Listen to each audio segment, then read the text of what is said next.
Today, Sarah Ottman is live at Mount Olive Elementary, which was first built 100 years ago. Sarah, good morning. They're also a reward school 3 years in a row. I'm here with their principal, Jennifer Atkins. I'm so proud of our staff and of the students. It's their heart.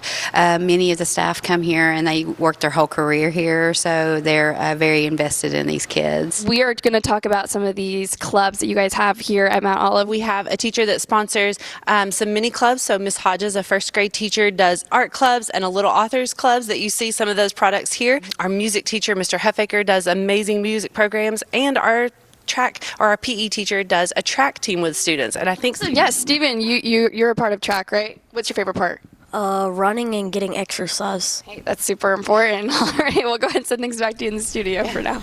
You were a fourth grader here at Mount Olive, and now you're the school resource officer. So tell me a little bit about that journey and how it feels to come back to school. Yeah, for sure.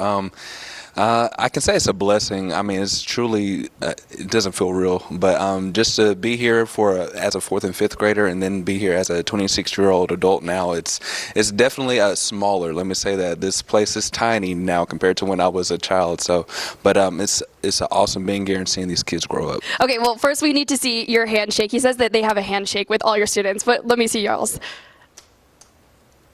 Okay, so cute. Lindley, you're wearing a safety patrol, so you are also working on safety for the school. What does that mean for you? It means that I get to see all the kids also smile and just, open the doors and just say have a nice day. Is Officer Ray a kind of a role model for you? What is your relationship like? It's like he's just so kind and he's just a friend to us. Right now we're in the library. One of my favorite parts of every elementary school I think that we visit is Stacy Davis. She is the librarian, and we're standing in front of a lot of instruments. I know that playing musical instruments is very important for growing up, just like reading, of course. But I wanted to give our students the opportunity to try out an instrument without it costing their families anything. So I applied for a grant from the Mockingbird Foundation, which is a foundation meant to increase access of musical instruments and musical lessons for young students. So I applied for a grant and I got it, and I was able to purchase 5 of all these different types of instruments for our students to check out, just like a library book. I'll send it off with my take on some ukulele. I haven't played this since like middle school, but No. wow! I gotta play it much more than that, but you know what? And we're in the library hanging out, reading some books. I got Junie B. Jones, one of my favorites from when I was in school, and I've been hanging out with some cool students. Lindley, I wanted to hear what your favorite part about your school is. I think you'll have a great answer. Well, I think that Mount Olive is just like a community building. Everyone just comes together. There's no negative here. It's just all happy and everyone just has a great time. Well, he said I have an evil answer and a good answer. First, what's your good answer?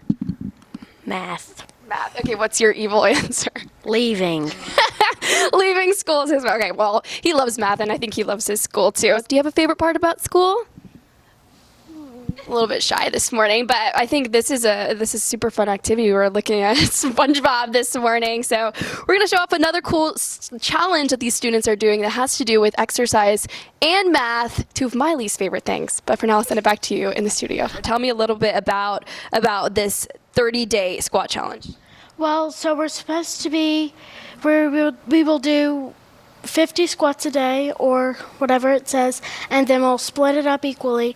And it's also for physical fitness, and it can also help just our number decence. Well, since it's about division, I had to test Stephen here on some division. I'm going to keep it pretty easy because I'm scared that my question would be wrong because I don't want to give you an odd number. Let's do 20 divided by 2. 10. Oh, he's so smart. We're going to end it out with some squats. I've got the whole crew here ready to go. Okay, let's count into 5. Ready? 5, 4, 3, 2, 1. Okay, Nice. There we go. Okay, only 3,000 more to go. Right. Sarah only looks slightly pained Yeah. doing that. I know.